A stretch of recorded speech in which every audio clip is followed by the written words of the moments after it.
All right, welcome guys to the 2017 Don't Get Worked Fantasy Football Show. I'm SmackDown Hotel, and I'm here with the Heart Foundation, and we're gonna go ahead and give something new try this year. After the first 2 weeks, we said, the hell with it, let's go ahead and give it a shot. What's better than talking fantasy football with my bros? And so we're gonna kind of just give you guys a breakdown of our week 3 matchups. Yeah, so we're thinking about doing. We got a slideshow set up for you guys.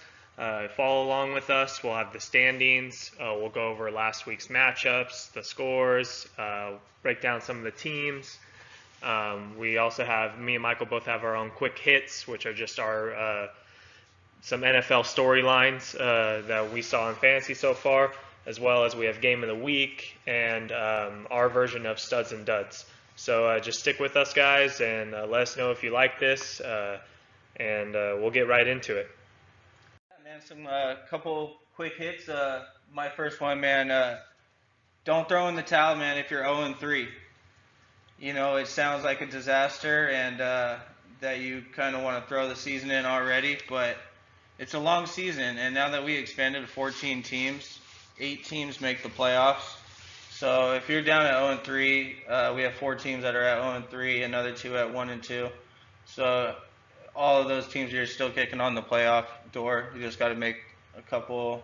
Me Right. being one of them, so I know Yeah. how. I mean, you just got to make a couple moves and win a couple games. They don't even have to be great wins. I mean, you have Renee is undefeated right now, and he only has 237 points, which is not that much. So don't throw in the towel. You can make the playoffs and make a run at it at 0-3. My next one, man. I hate London games. They're ridiculous. You wake up. I actually set my alarm.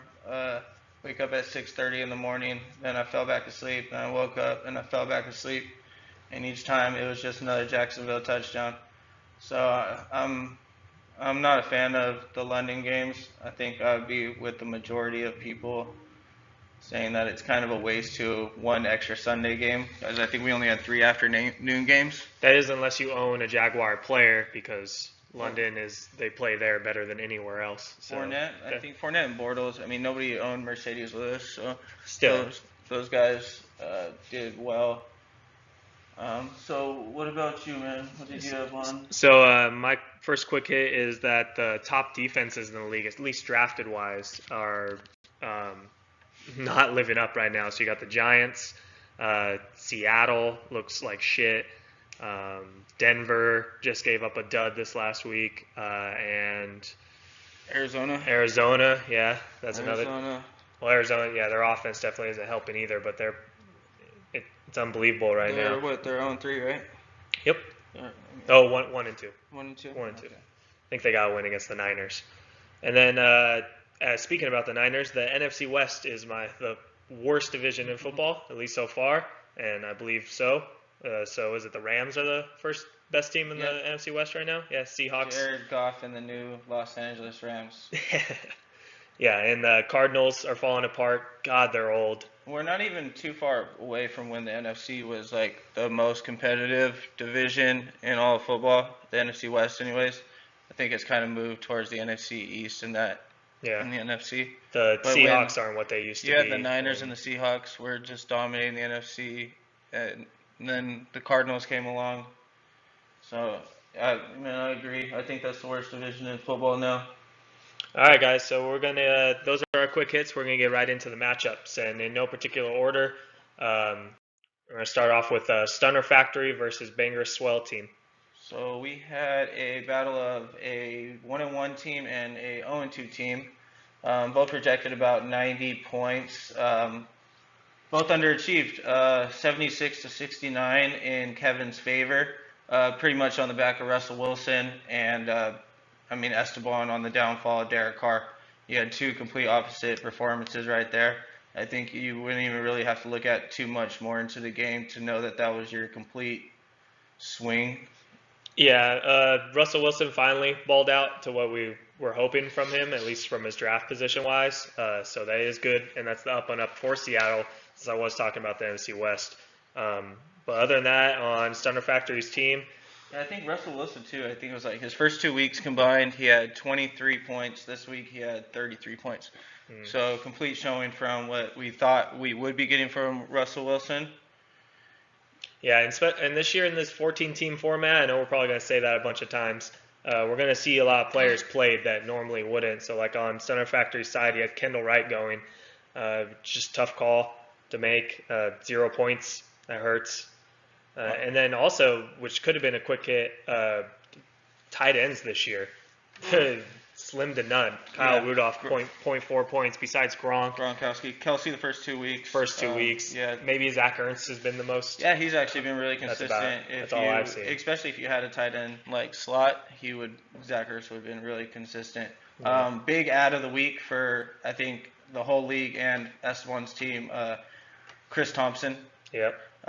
P. Ryan went down, got hurt. You have Rob Kelly's out.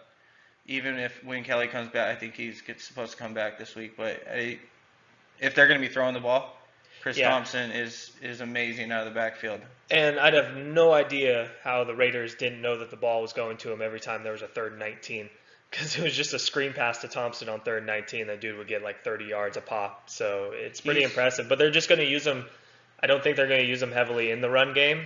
But they're going to try to get the ball in his hands, especially with the injuries. They have to. They have to have him out there. I think you're going to see a rise in production from Kirk Cousins and the whole passing offense, and he's going to be the guy who adds a lot to it. As well, and I think on Esteban's team, Devontae Parker, even though his touchdown was complete garbage time.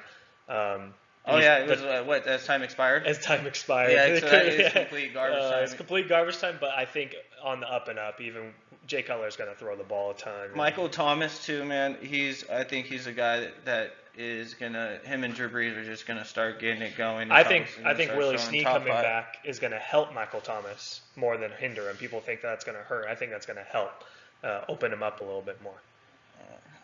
So even with the 6 yards from Cooper, Kevin's able to take down the win and move to 2-1.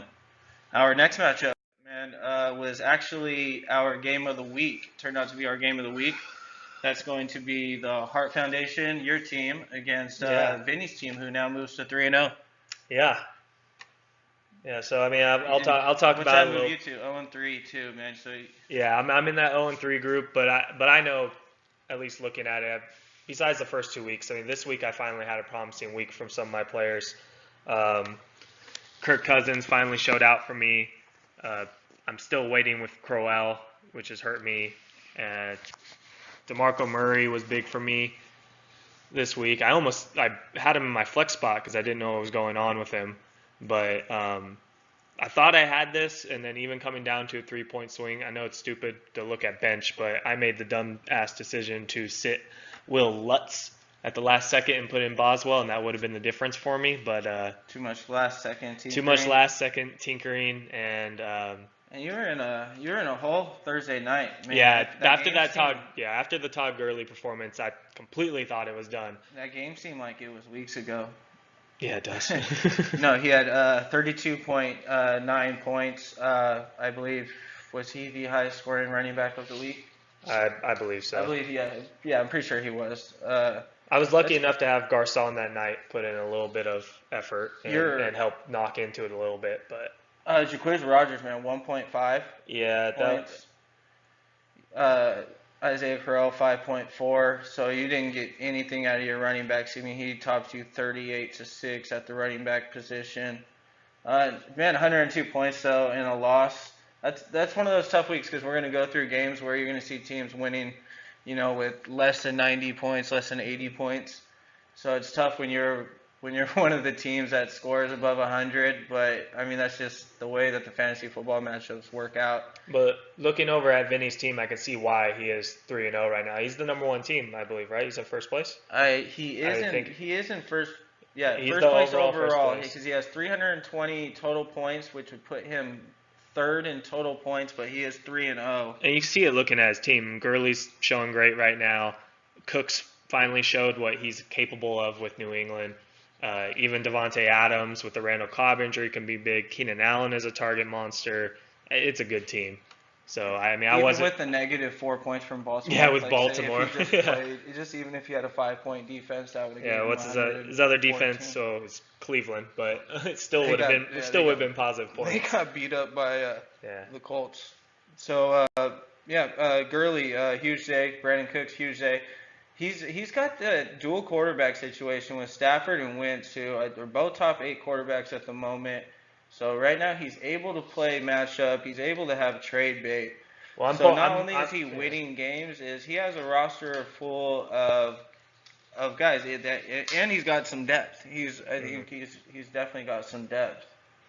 Yeah, I'm feeling the same way too with the way that Dak just performed too. I mean, Cousins look great too, but I have Dak and Cousins, and it might end up being a matchup basis on what quarterback I play, which is Yeah, and either actually, good to have, or if anybody out there wants a QB, I might be willing to trade. I need a running back. you can't use the show I can use the show all I want. as your platform to trade people. If you guys want to come on the show and platform for your trades, that's fine too. Okay, I guess that'd be an easy way to get people on the show. All right, we'll move on to the next. But good job, Vinny. Yeah, Fucker. 3-0, man. All right.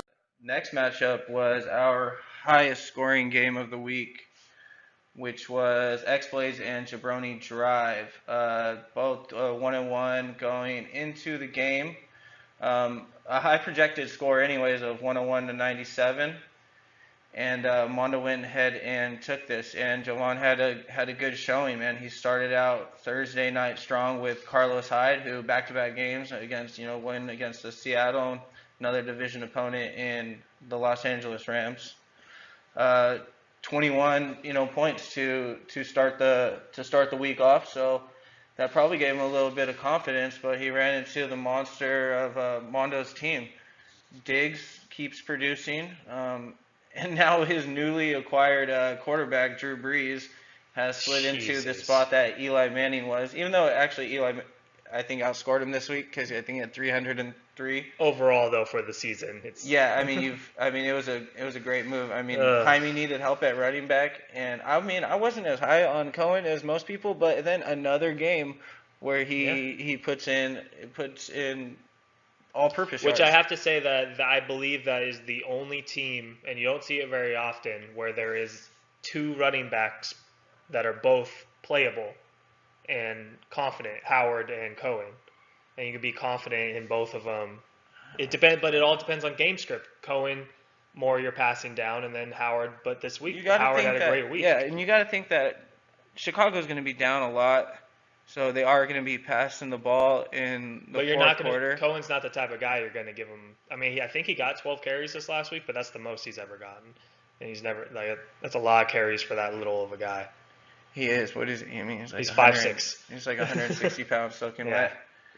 But he's like one of those type of playmakers like Tyreek Hill or like Darren Sproles used to be, where you just have to find ways to get him the ball Yeah. in his hand. Yeah. So, I mean, Jaime was real thin at running back. We can talk about that when we get to his game. But on Mondo's team, Dalvin Cook is looking like a legit. This rookie running back think, class has been unbelievable. But even how good Minnesota is playing right now, and that's without Bradford, and Dalvin Cook is just going to get the touches. Completely. Did you have Christian McCaffrey ahead of Dalvin Cook? Or I did. You did. have Cook on? I did. I had I McCaffrey did. too, and I think most people did have Yeah. McCaffrey. I think McCaffrey also got drafted by Renee before Mondo took Cook, but now you're looking at it, and they're gonna feed him. I mean, who's your head coach? Mike Zimmer. He's like a tough head coach where he's like, we're just gonna feed our cowbell the rock, and then we're gonna open up play action for our speedsters on the outside. Latavius Murray was supposed to be. Yeah, he went in being the guy, but the biggest worries about Minnesota and why everyone was scared was I wasn't as afraid of Latavius Murray going in, but it was the offensive line. It's like AP was struggling with this offensive line, this Minnesota offensive line. Bradford was getting hit last year, but that was the worry, but apparently they fixed it over the offseason. I probably didn't pay attention enough to that portion of it, but I'm never in on rookies, but this year has been unbelievable. A down game for C.J. Anderson after last week losing. He actually, I think he was outcarried by Jamal Charles 9-8, and Charles got the touchdown. But C.J. Anderson still played the same amount of snaps as he did last week. It was just when Charles was on the field, he was getting the touches, huh? It was just the snaps in the game script. They were down, and they weren't running it as much. And Jamal Charles is a better out of the backfield as a pass catcher. So I think they just had Charles in more, but the snaps were still there for C.J. Anderson. So I mean, I'm not too scared about it for C.J. Anderson. But Gronk, another consistent game, 90 yards and a touchdown. As long as he's healthy. Yeah, and then against Stephon Diggs, I think is he the number one? Is he through 3 weeks number one wide receiver? Diggs? Yeah, I believe. Yeah, I think so. I'm pretty sure he is. Unbelievable with Case Keenum. What's he have total? I think he has 53 total points and 4 touchdowns. So he did it all in 2 games. I think he didn't do anything week 2. Does this also prove that Jeff Fisher was the worst? I'm pretty sure coach? Thielen's number 3 in receiving yards too. That wouldn't surprise me. I just want to say that I think this proves that Jeff Fisher is the worst coach in NFL history to have Case Keenum and Jared Goff do what they're doing this year, and those were your quarterbacks last year. Well, it could have been him. Yeah, him and come on. What they do is they put handcuffs on their guys. Yeah, it's like they don't let them go. Case Keenum threw for 5,000 yards in college. Jared Goff's number 1 pick. Whoever's in, you can't just handcuff your guys and expect to score more than 10 points a game. Look at Sean McVay comes into Los Angeles and lets Jared Goff go. Look at some of the throws that he made. The pass over the head of Sammy Watkins. You look at I saw 2 Keenum passes, one deep ball to Thielen and another crossing pattern to Diggs where it's just you didn't see any of that last year. And you could be right. It could be Jeff Fisher. It could have been whatever was going on with the Rams last year. Yeah. Is those 2 guys are obviously doing better than what they were showing last year. Yeah. Well, over on Jabroni Drive's team, I'm not too worried about his team. His team looks solid. It does. He actually had a play on the bench. He could have played Deshaun Jackson over Macklin. Had he done that, that was 14.4 points left on the bench. It would have been closer. And after the game, you could say instead of Nelson, but nobody knew that going in because Nelson had 2 touchdowns last week, and you could have expected him to have another good game. Yeah. I know that he kind of was banged up, but even Macklin had been playing well, so I could see that being a tough decision. You have 3 guys that I would guess that Macklin, Nelson, and Jackson were probably all close to each other in wide receiver rankings. I would probably put my money on it that they were all pretty close. But so he would have been able to get some points out of Deshaun.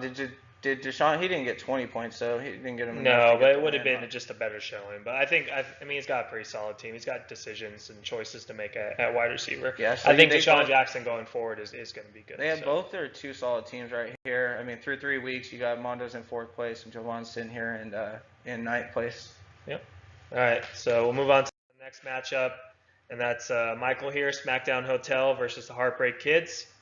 Do you want to talk about your team not showing up? Yeah, and this was actually so me and Cody actually kind of tried to run we were talking about it going into this week. We just were talking about it going into this week, and we were thinking okay, this is probably our game of the week because it was the only 2-0 teams going in. I think we were 1st and 2nd going in, or 1st and 3rd. It was 2 undefeateds. Yeah, look at then the projected score was the highest out of everybody's at, I think 102, besides Manny's team, but overall in the game. When you have Phillip Rivers, who decides to start the first half off with 3 interceptions, and you're looking at -9 points or -7 points, and then looking at the other side, knowing that you have to see that you're playing against Aaron Rodgers too, it's not a good feeling.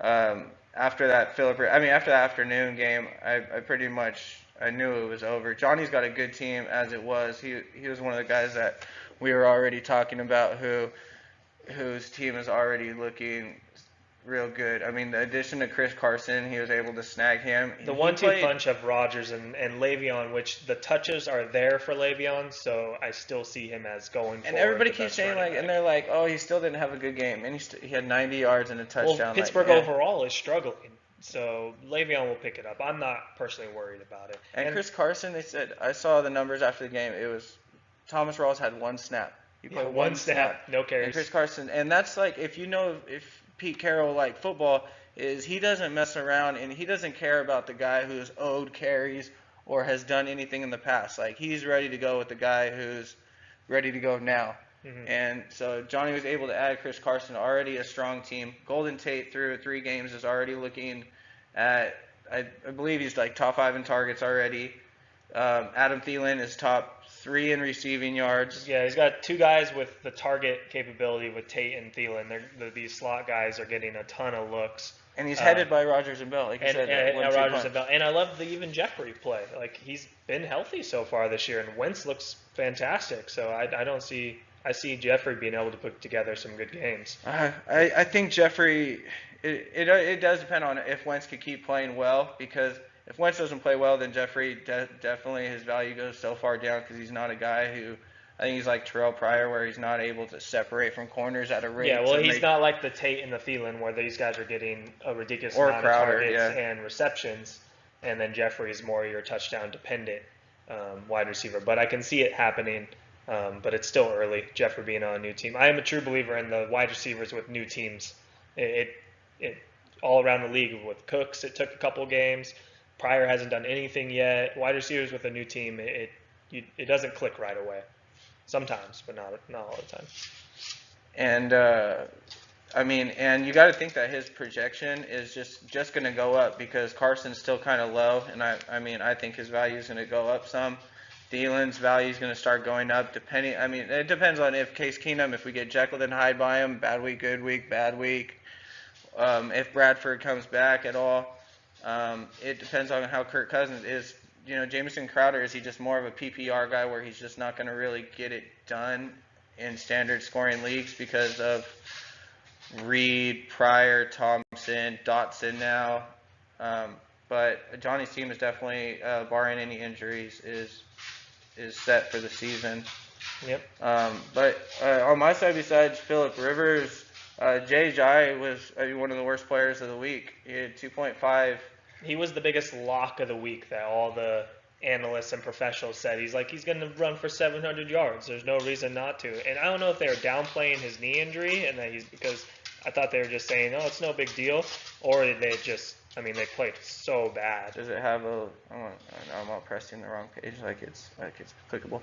I don't know, but all I know is he was playing against the Jets, who were, I think, top. You know, they were pretty much ranked at the bottom in points allowed towards running backs. But surprising, even with, I mean, Ajayi did nothing. Des Bryant luckily got in the end zone by carrying 7 guys. Crabtree, nothing. Couldn't believe what happened with Derek Carr and the Raiders. And then Fitzgerald finally showed up too. Freaking old man Fitzgerald. If anybody watched that game, it's like you can kind of, unbelievable what he when can Larry still do. gets going, man, he gets going. It's like Some of the catches he makes, it's incredible. he can still do it at his age. But overall, your team has the people. Like, I mean, having Kareem Hunt on your team right now. I left Chris Hogan on the bench, and even if I did play Hogan, I was in the hospital all Saturday night. I was not able to make my last minute changes. Bullshit. If that's an excuse. I used my kicker as an excuse. Dude, so I was passing kidney stones, and I would not wish that kind of pain on any of you guys. I'm telling you, man. The doctor told me it was like 16 hours of labor. So I'm not using it as an excuse. All right, sorry. All right, but good win, Johnny, man. You moved to 3-0, and you're going to be coming up later when we're talking about next week's game of the week here. And so let's go ahead and get right into the next. All right, guys. If you notice a little bit of a change of scenery, the Nation of Domination decided to show up home, so we had to move location. We're going to get right back into this, but just remember, guys, this is our first time doing this. Just let us know what you think. We'll get better as it goes on. Hopefully be able to add some different stuff, but we'll get right back into it. It was Rendog versus Legion of Doom, so our defending champ, Rendog, versus Panda, Legion of Doom. Yeah, man. So, like we were saying, Rendog pushes to 3-0, and that's going to go ahead put him in 3rd place, and it's going to move Panda down to 10th place. So Legion of Doom is going to be 1-2. And this was a matchup that was closer than it was supposed to be.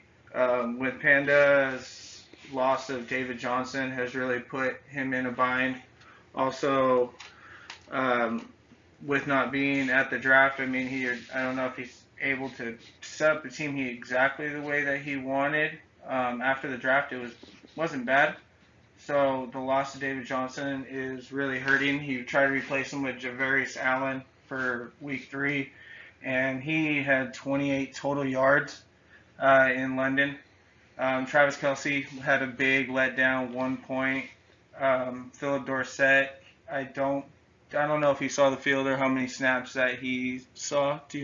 No, I'm not Do you sure. know? And back on the Javorius Allen thing, I swear Baltimore did the whole Bill Belichick, and like last week, Javorius Allen was the bell cow. It seemed like he was getting everything possible, and then this week it's like they just took it away from him, and Alex Collins came in and was like getting all the Yeah, carries. that's And actually Allen the was name that I healthy, saw. but it's really weird. It seems like the only time that they give Allen the ball, which he does great with, is only when they absolutely had to. And it was like last week when West got hurt.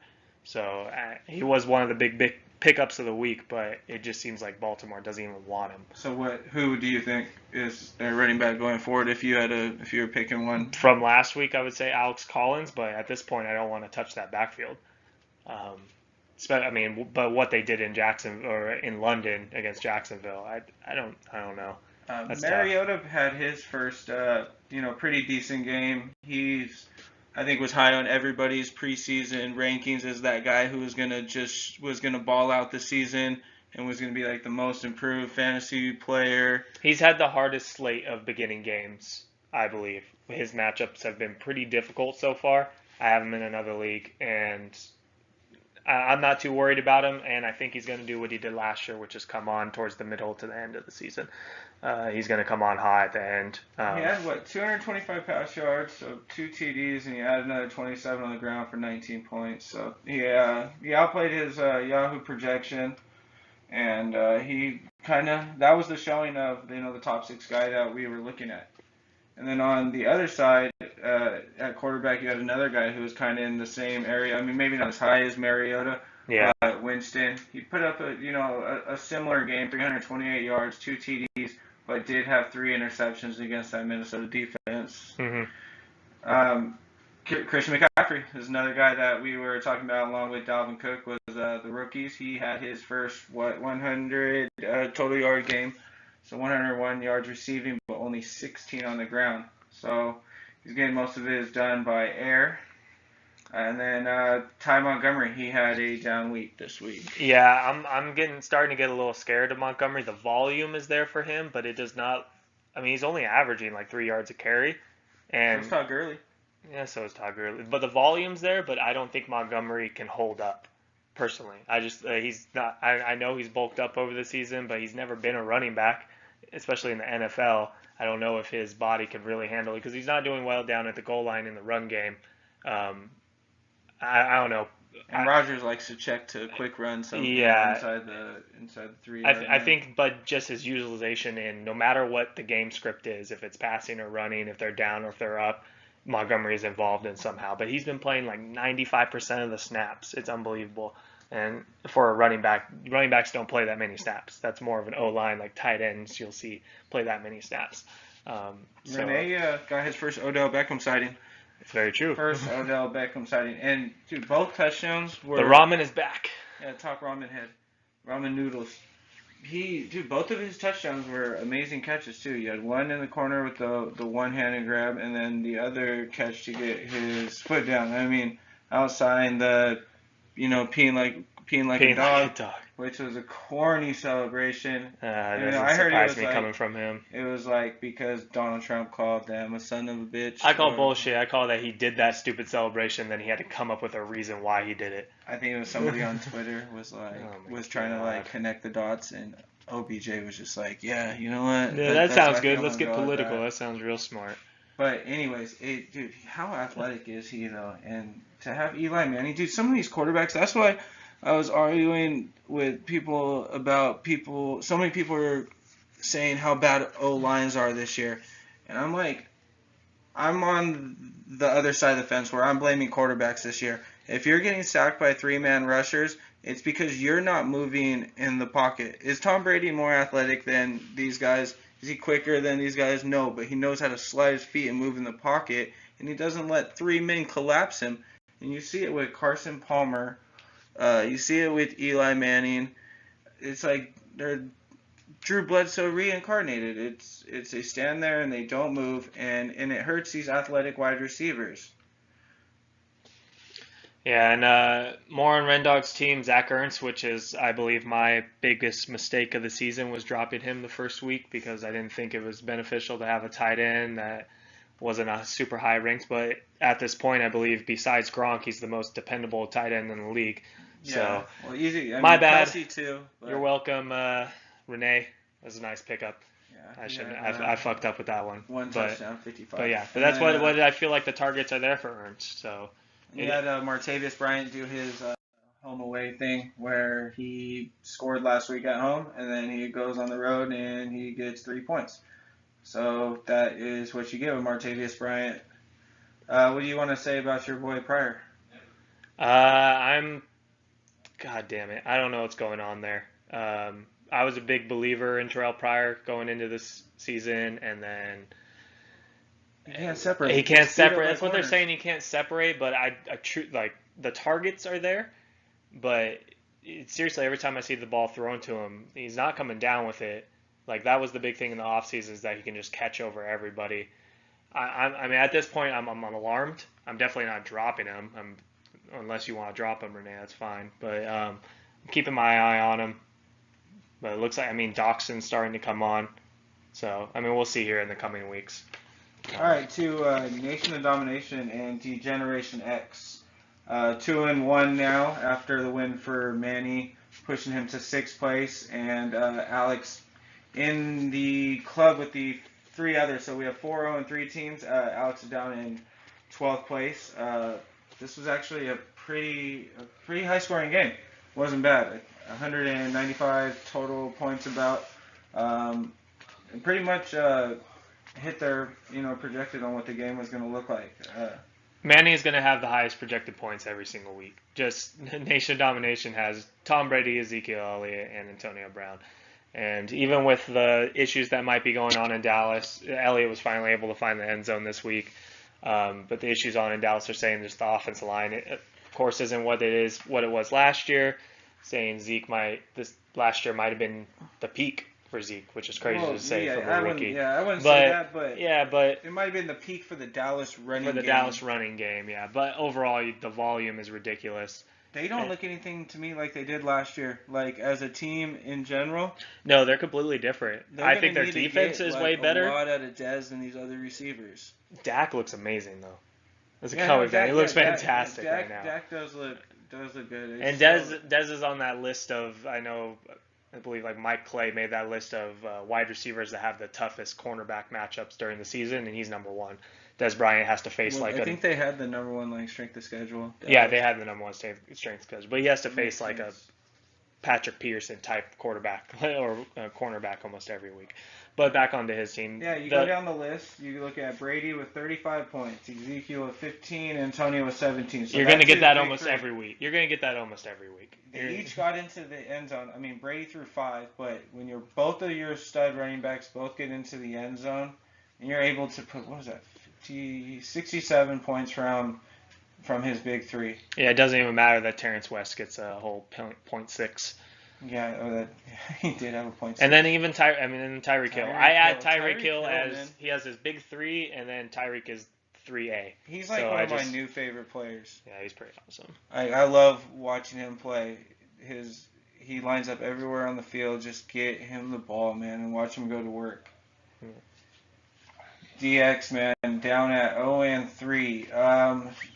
Pretty much okay. Melvin Gordon has been pretty damn consistent to start the season. Mm-hmm. I think a touchdown in each game. And he was able to pull that off with leaving the game twice, I believe, due to a knee injury. And I'm pretty sure they said he had a knee bruise. Like that's it's a bone bruise, so it's more of a pain management thing for him. So he'll be fine. And again, the volume's there for him. So He's in the same situation Todd Gurley's in. The volume's there. He's going to get the ball in passing and in rushing because there's no one else. And his other skill position players, he had Stewart at 6 points. He's kind of touchdown dependent if he doesn't get into the end zone. Christian McCaffrey's just out there getting too many snaps for him to get yards. But the matchup against New Orleans, I think that Stewart would have pretty much been a play for anybody this week. Sanders on the road in Buffalo. He's another home road guy.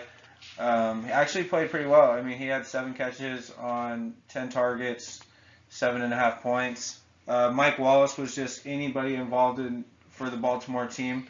We already said it with Macklin, another guy with just 1 point. Even Tucker over on the other side on Nation Domination, 1 point. Doug Baldwin with Russell Wilson's resurgence. What do you think about him going forward? I think going forward is fine, but he left the game with a groin injury. They're saying it's not serious, but he left the game with a groin injury and wasn't involved in that last 2 drives. What did he end with? He still ended with the 16.5, so it could have been even greater, but he was out. 105 receiving yards, 1 touchdown. I think he had that 10 catches too. Because that was at the game. It was a close game against Tennessee. So Seattle at the end of the game was trying to run their 2-minute drill, and Doug Baldwin was on the sideline. They kept showing him on the sideline. So they'll have to keep an eye on that. Did I say 18 points from Hauschka? 18 points from your kicker. I didn't even notice that. You would think that 18 would be on Tucker's side because that's usually what he fucking did last year. Yeah, you really would think that would be switched. Hauschka had 2 field goals over 50 yards and then a field goal 2 PATs. That makes sense for Buffalo. So Buffalo can't get in the end zone. And then, we talked about the skill position first because I wanted to get to Cam. It's 167 pass yards, 1 rush TD, 3 interceptions. Good thing he scored that 1 rushing TD. Yeah, that rush TD saved him a day, but 5 points, man. Goddamn. 3 bad weeks in a row. I don't think Cam Newton's startable at this point. In a 14-team league he is. But can you see who's his other quarterback right now? Joe Flacco. It would have been a whole negative .88 points. Points but honestly, going forward, I hate that London game, man. It's hard to take anything away from it. So going forward, he's definitely got to check his matchups. You would think that Cam Newton would be a great matchup against New Orleans, and for him just to shit the bed against the Saints. I'm not a believer in Cam because he had his MVP type season, and then everyone now is saying, oh, his shoulder's hurt and he's having issues still coming back from the shoulder injury. No, his career completion percentage is still the same of what he's doing this year. He's still overthrowing and completely missing people like he has all in the past. Even in his MVP season, he was 65%, 55%? I think it was 56%. 56% completion. This is what you're getting out of Cam. He was just that year. He was more explosive. He had a lot more just deep, crazy plays to tag in that year. And then he did a lot more with his legs. And now you lose Greg Olsen. Kelvin Benjamin goes down. They said he's going to be week to week or not even. It's not that bad. But definitely loss of weapons. And he's got to put the team on his back. So I don't expect many 3 interception games from Cam. But he doesn't throw a lot of picks, but he's just not accurate. Well, the thing is, I don't expect him to put up hundreds of yards. He doesn't put up 300-yard games. So his games really are based on those 220-yard games, a couple touchdowns, and then trying to get one on the ground. So I just don't see it in them this year like 2 years ago. I would look to Flacco on matchups and definitely have to play whoever has the better matchup that week. Yeah. Tyreek Hill, like you said, carrying I think that little 4 spot after his big 3. Overall, Manny's going to be a force every week. And then Alex is down there with me in the 0-3 club. We got some work to do. Yeah, I think the only reason Manny he lost week 1 because Brady had that week 1 dud against Kansas City. Yeah. And Brady just is not going to do that again. Yeah. So let's go ahead and get into the next matchup. And this was our easy win of the week. 78 points. So lowest total score to win a game. Poor Jaime. We touched on him a little bit earlier with that trade, having to give Breeze away just to get a running back. He was struggling so bad at the running back position. Just going down the line, running back wise, I can't believe what was going on in Oakland with Marshawn Lynch. Every time they went to the sideline, he had a beanie on. and he was never really in the game. Is that kind of I like don't something to know. be like seeing in the future? Even though I know that they kind of were just having a Game had script? a Was it bad. game script? I don't know. It was just it was a terrible game that they were playing against Washington, and so is it one of those things where Jack Del Rio goes, well, hey, maybe this will be. I'm gonna just not even really use Marshawn much tonight. It's crazy, but you just don't see that. Where usually, if you're switching in running backs, you have Richard and Lynch. He has his helmet on and he's next to the coach, and they're ready to go in. He was on the other Marshawn side. Gets to do what he wants. That's what I'm thinking. Or they just like, why would he just go on the other side of the field? He wasn't hurt. He came back in a couple of plays, then he would leave again. It was crazy. Maybe just Marshawn just does what he wants. It might be. It wouldn't surprise me, but it's something to keep your eye on with Lynch. But so Jaime had to put Chris Johnson in his lineup, but that's tough because it was and it's a good play. You fill your roster with the starting player, and he started the game. It looked like Ellington is maybe the guy that they're going to go with because it was Kerwin Williams a couple weeks ago. They re-signed Johnson, who he did kind of like. I mean, how old is he now? 33, 34? Mm-hmm. He definitely looked like it. He wasn't, 17 yards on, I think, 8 carries, 9 carries. Julio Jones's red zone woes keep going. They just cannot Is he get hurt again? Yeah, he came down funny. I guess I think he hurt his back and his head, but he's always hurt. Yeah, he's always hurt. But this isn't at least his normal. This isn't his normal toe injury. But no, it's just his issues. His targets are there. His yards are going to be there every week, but he can't get in the end zone unless it's a long play. Is that Julio or Matt Ryan? Julio. Oh, that's Matt Ryan. Matt Ryan, right? It's gotta be Matt Ryan, right? Like why? Or the offense. Amari Cooper out there dropping the ball. Yeah, it's freaking Julio Jones. I know. Yeah, I would say that it's Matt Ryan right now, and I was on the bench telling you it's not going to be the same Atlanta Falcon offense. No. I mean, they have put up some points, but it's going to be more rush based. I mean, Devontae Freeman is another year in. Tevin Coleman's healthy. They're not going to just be chucking the ball at 50 times a game anymore. Yeah. So Julio's going to be more, to me, like on an AJ Green type level where he's going to be carrying in a high percentage of targets, but the volume is not going to be there from Matt Ryan that it was last year. And then we have Kenny Galladay, who after that first big week, two subpar weeks. It was more of a preseason hype up. But he did have a great week one though. Yeah. But it was due to long plays and they were broken plays. It was Matt Stafford's not his first or second or possibly even third option. So that's what Marquise Lee though I like that. Definitely the number one guy. I like that. Not Allen Hurns. And not just that, Marquise Lee, they're getting him involved other ways in the offense. He's not just the number one receiver now. They're doing a Tyreek Hill type thing because they'll line him up all over the place and just try to get him the ball. He's the guy that they're just getting a lot of wide receiver screens to. When I woke up athletic. From my fourth nap during the morning game, I was like, when I seen 44 points, I was like, man, I wonder who went off. Marquise Lee, Leonard Fournette, who went off? Mercedes Lewis. God, I didn't even know he was still with them. What year is it, man? I don't know, but he came in with MJD. With MJD, and they came in together, both from UCLA to Jacksonville. All right, Tariq Cohen was his leading scorer from the skill position with 10.2. And he looks every bit that all-purpose back that Chicago is going to be not just forced into using, but actually a luxury into being able to spell Howard. He's got too much talent not to get on the ball. How much of a pounding can he take, and how many snaps can he play? Do you think that this is kind of the peak of what we're going to see of him, though? He's not going to be. Is he ever going to pass Jordan Howard in snaps? No, he can't handle an actual workload of a true running back one, of a first, second down guy, but they're going to do what they can. I haven't seen it yet. I haven't seen them put both of them out there yet, but I'm waiting to see that because now that he's so involved, the playbook is going to open up. I'm waiting. Why can't you put Howard and Cohen out there together is what I want to start seeing, because I think we're already see Trubisky. It's going to be close. I think this is time now. I think they got Kaiser and Watson already. But they did just win last week against Pittsburgh, so you can't pull Glennon now. I don't think it was on the back of Glennon though. Yeah, By the way, Cohen would have had another monstrous game had they not called back that overtime. Penalty. No, he stepped out of bounds. Oh, he stepped out of bounds? Stepped out of bounds, I didn't realize barely. why It was a back. tough call. I just saw it come Yeah. back, and then Howard ends up getting the Yeah. game-winning touchdown. It's something to keep. It's one. I believe it's one of the only backfields in the NFL that you can play both running backs. So I like that backfield. Surprisingly, in Chicago, I don't know how they're doing it, but I think Howard, when healthy, is still a good play. Because we were talking about on 0-3 teams, you have Marquise Lee it comes the number one receiver. Julio Jones starts getting into the end zone.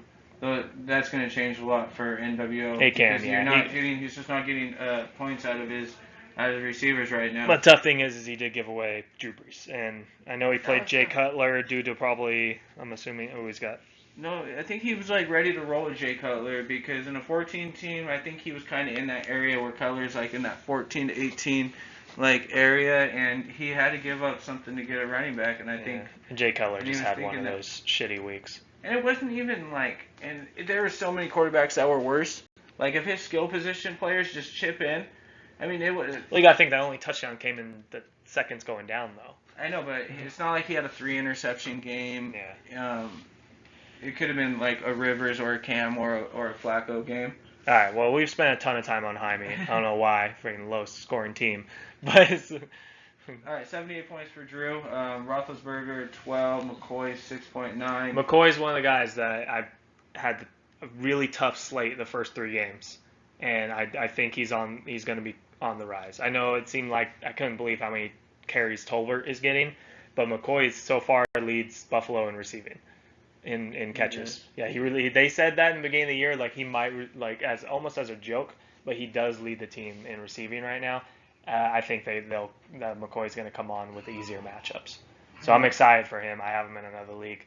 I would do everything I can. I was trying to get him in another league too, trade for him. So as long as that offense is getting first downs and McCoy's on the field, then I think he should be in the running to lead the league in yards at the end of the season. Yeah, rough start for him. He had the 9-yard performance last week, and then we this got week 16.4 points out of Duke Johnson, who did his receiving thing. He's another Cohen type guy. And even then, he plays a lot of the slot too. Yeah, he's could be a receiver. Isaiah Crowell is one-dimensional. He just can't see the field in passing downs, and Cleveland's going to be down a lot, so Duke Johnson's going to step in and get you 81 receiving yards, and he actually had a rushing touchdown, added another 23 yards. And then, Sammy Watkins, big for him. Big Thursday night. That's a great play. That's a good start. That's a very good start. He's got a good team, and DeAndre Hopkins is going to be a target monster. It looks like Watson's starting to come into his own, and if he can... He's throwing the ball to him. Yeah. He didn't have a great, matchup this week. I expected more from him even against New England. And he's got Beasley and Landry, both kind of receivers get the ball early. Mm-hmm. Don't really get in the end zone. So. And quick look at his bench. He's the one with Joe Mixon, who with that offensive coordinator change, that's what everyone's been waiting for. Has been waiting for him to be the clear-cut number one. And they kind of said that, too, I think going into the week that he was going to see a higher volume. Yeah, and it's going to keep growing. You're going to see Gio in the passing downs in 2-minute drill because Joe Mixon's a rookie. I just don't see him doing that. And then you might see Jeremy Hill maybe goal line work, but I think Joe Mixon is the guy, which is good to see. So I don't understand what Marvin Lewis does and why he won't play the obvious number one guy, but he's the most talented guy in the field. So that's good news for Drew. All right, so that was the matchup recap that we're going to be doing. Of course, we're going to be trying to get into it more cleaner, get it done maybe at a quicker pace. I know a lot of guys probably just run in and see. Hopefully, man, you guys, even if you guys just run in and go check out your team, man, that's cool too. Yeah, it's cool. The way we'll have this set up, we'll have the slides up. If you only want to listen to your matchup, you can skip forward to it. So I hope you guys enjoyed so far. But we're going to get into our versions of studs and duds. So we're going to go ahead and call these our weekly jabronis and phonies. So keeping with that wrestling theme. Yeah, to start it off, my quarterback, Phillip Rivers, 6.4 points. With a 237 yards and 3 interception performance. Who's next? Oh, I got Derek Carr. I'm assuming everybody, I know we got some Raider fans. Sorry, Renee. 5.22 points, 118 yards. I didn't even know they had a TD, but he's got 2 interceptions. I know this happened early, but the only reason they scored is because Washington gave up the ball a couple Oh, times okay. inside the red zone. Jesus Christ, man. I don't know what happened to that offense. I know they traveled across country. I don't know what was going on there, but that was rough to see. All right, for running backs, man, Mike Gillisley. So totally touchdown dependent. You see what happens when New England does not run the ball inside the 5-yard line. They had no run attempts inside the 5-yard line, which means going to be no points for Mike Gillisley. So 3.1 on 31 yards rushing. My jabroni was Jay Ajayi, who was the clear cut, like most people have him as the number 1 running back going into this week. Had an easy matchup. Everyone said he's going to run for 700 yards. The guy walks out with 2.5 points, 25 total yards. Okay, and for receivers, let's combo them up, and we can just throw them together. Amari Cooper and Michael Crabtree. 2 catches total, I believe, for 7 and 6 yards apiece for 13 total points. 1.3 points. Garbage. Trash. And to keep going with the tight end woes, we thought Travis Kelce was number 2 behind Gronk, but not after having a 1 target, 1 catch, 1 yard game. 0.1. And Michael told me earlier there was a shovel pass and he didn't even get that. He didn't even get the shovel pass. What happened? I don't know what happened. The shovel pass is back and he didn't get his shovel pass. The first week, they were doing everything they can to get Kelce the ball. I think he had 6 shovel Look at passes. shovel passes. Like, if we were playing PPR, you would have had just 10 points alone off him catching shovel passes. Jesus. All right, well, fuck the jabronis and phonies. Let's get on to our Kings of the Ring, which are our studs of the week. Okay, for quarterback, man, I'm going to start off with the GOAT. 36.2 points, 5 touchdowns, 378 yards for Tom Brady to go ahead and seal it with another comeback victory to make it, I think it was his 41st game-winning drive. Seal it up to Brandon Cooks, 36.22 points for Nation of Dominations, Tom Brady.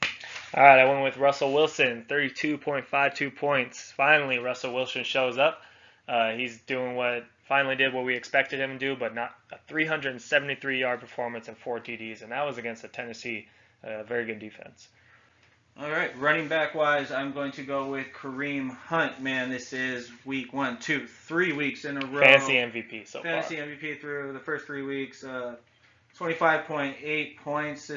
So now he has 6 total touchdowns. He has 500 all-purpose yards. This week he only did it on 17 carries. So he had 172 yards, and he sealed it with that 60-yard touchdown against the Chargers. And I went with Todd Gurley. The Thursday night performance fucking sucked watching it. I played against him, so he had to be my king of the ring.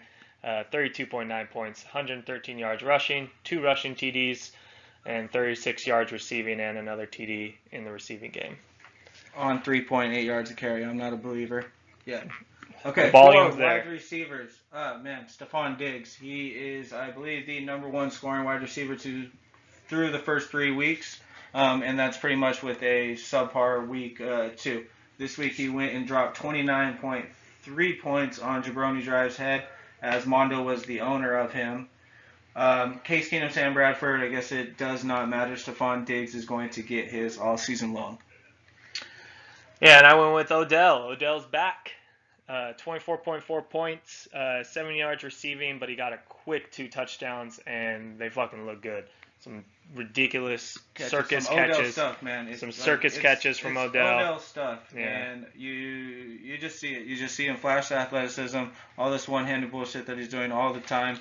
It comes into play on the field. He catches the ball. It doesn't matter how bad their offensive line is. Eli needs to get him the ball. Just get him the ball. And it opened up for everything else. Even Sterling Shepard ran down the field. Yeah. All right. Week 4 matchups, man. We have the Hart Foundation 0-3 against another 0-3 NWO. So somebody is going to be getting a victory. SmackDown Hotel against the Center Factory. Great matchup. The Rock versus Stone Cold. Now it's Mike versus Kevin. 2-2-1 teams in the top 8. We also have X-Blades, who's 2-1, going up against second place Heartbreak Kids. So that is going to, I believe, is that going to be? No, that's not our matchup of the week. Our matchup of the week is our 2-3-0 teams. We got Rendog versus Vinny Ruiz's team. Oh, yeah, that's going to be our matchup of the week. So that's first versus third. Somebody's has to go right there. We also have Jabroni Drive versus Degeneration X. So Alex will be looking hopefully to grab his first win right there against Jovan. Banger's Swell team will also be looking for his first win against Hulkamania. All right, and for our game of the week, you want to do prediction? You got Ren Dog versus Vinny Ruiz's team, both 3-0s. I'm gonna go with Vinny. I believe that his team is actually the better team. Yeah, I'm gonna go with that too. Yeah, I mean, sorry, Renee, it's fantasy. You've been great so far, but Vinny and I'll take Ren Dog. Sure. I'll go with Renee since you take Vinny too. And then also we have Nation of Domination versus Legion of Doom. All right, guys. So yeah, that was our week 3 wrap up. Let us know if you guys liked it. If we're gonna keep doing it for at least a couple weeks. Hopefully get it throughout the season. Keep cleaning it up and getting better at it. If you guys have any input or anything you think that we can do to make it better. I mean, obviously this is just our first time. We don't think it's gonna be great, but hey man, we just want to have some fun with it. Like I said at the beginning, there's nothing better than talking fantasy football with your bros anyways. All right, guys. Hang in there with us, and hopefully we get to do this again. All right, guys.